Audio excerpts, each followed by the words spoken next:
Hello, friends, and welcome to another installment of Go Tell It on the Mountain. I'm going to be visiting with the Congregational Church of East Hampton fairly soon. Thankful to Pastor Amy and the congregation. I was supposed to be with them for their anniversary. They even sent me an anniversary bell, and I was unable to join them. And so we are joining again this January. And so on this coming Sunday, you'll be able to see us. Amy, how are you during this Advent ending season? we're about to run into the thick of it into next year. But thank you for joining me. How are you doing? I am well. I am very well, thank you. So thank you for doing this in the midst of some of the busiest times for our local church pastors. So I'll jump right into it. I would love, Amy, if you might share a little bit about your call story to the Congregational Church of East Hampton. If you want to throw in a little bit about your call story in general, you can as well. Oh, well, my call into ministry was quite interesting actually. Um I started as a set builder and a scenic lighting designer in the theater. Um and heard that my home church was looking for a Christian education director. And so I started my call into ministry thinking I was going to do youth mission work and intergenerational work forever. Um, And then I found myself called into ministry, pastoral ministry. And my first call was to the Congregational Church in Spencer, Mass, where we began the work of discerning what church was. And we continued that work through the pandemic. Um, and towards the end of the pandemic, we realized that um, the work I was called into doing, intergenerational ministry, and their work discerning what their future was, um, needed to split for a little while.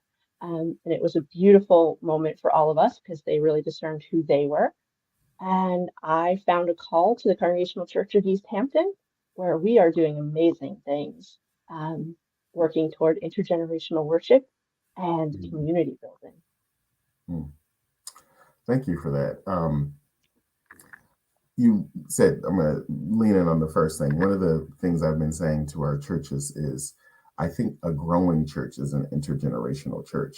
One of the places I think we've lost a lot of our focus is on our elders. We think, well, I jokingly say we want the couple with a child and half a dog.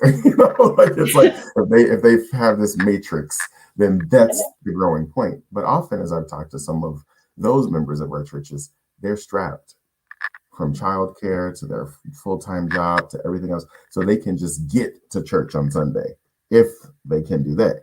They don't necessarily have the time for these council meetings and all these kind of things. When you have an intergenerational church, that pressure bends a little bit more. So I'd love for you to tell me more about your church's commitment to intergenerational ministry. Oh.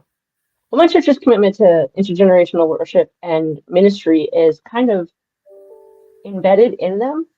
They've always had um, youth deacons, and they've always Mm, had spots on all of their committees for youth.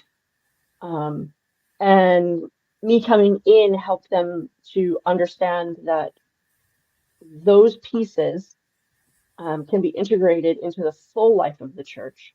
Um, so we this past weekend we just did a really amazing pageant that we call it the brown bag pageant because no one knew what they were, and they let the youth lead.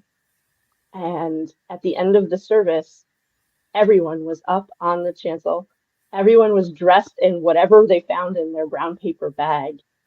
And I realized that I had a parishioner, a 72 or 73-year-old parishioner say, I've never actually been in a Christmas pageant before. This is oh, my first one. And somebody else said, I've never experienced the story this way. Um, and I forgot to laugh. And so when we allow ourselves permission to experience God and God's working in everything that we do, in conjunction with all ages, we become more inspired, and Mm, God lives in that. So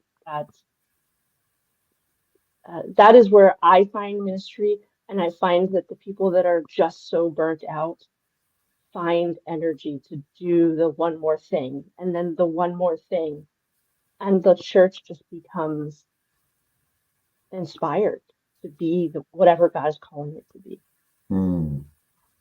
Which leads me to my second question, which you've started to answer. What are things that are happening right now in the life of your church that are inspiring you? Their commitment to discerning what their future is, Mm, and fully knowing that that is very different than what they were before. We're exploring different opportunities of partnerships with other churches in the area, and how would that look?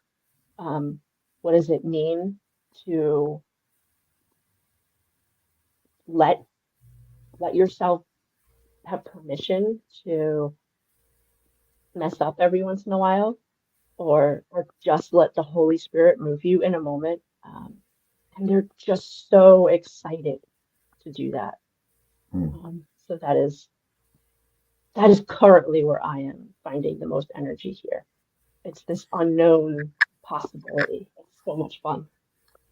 Yeah, one of the things I've been personally reflecting on with our churches who have hundreds of years of history, and your church just celebrated 275 years.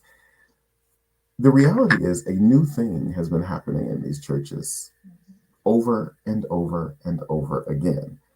In some respects, if you were to take a church that's been around, right, for 2 centuries, you have to really think through, oh, probably at year 10, it was a different church than in year one.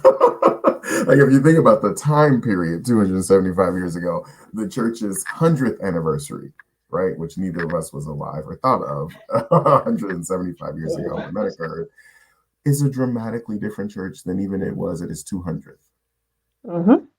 Yeah. And so I think about sometimes our churches go, well, God, change. And how do we do it? And, tradition. And I'm like, oh, tradition has changed so many times in the life Yep. of our churches. It's just getting comfortable with that narrative too. Hmm. I was Yep. visiting a church recently where they had I'm going to call it it was like a stone thing kind of inside of the foyer of the church. And it has on it a date a little over 100+ years ago where 3 different religious institutions came together to form that church. Mhm. So there was an original Congregational church, but then they joined with the Unitarian Universalist Church, who I think joined with the Methodist church that was in that town over 100 and something years ago. And I thought, my goodness, could you imagine what those people were thinking?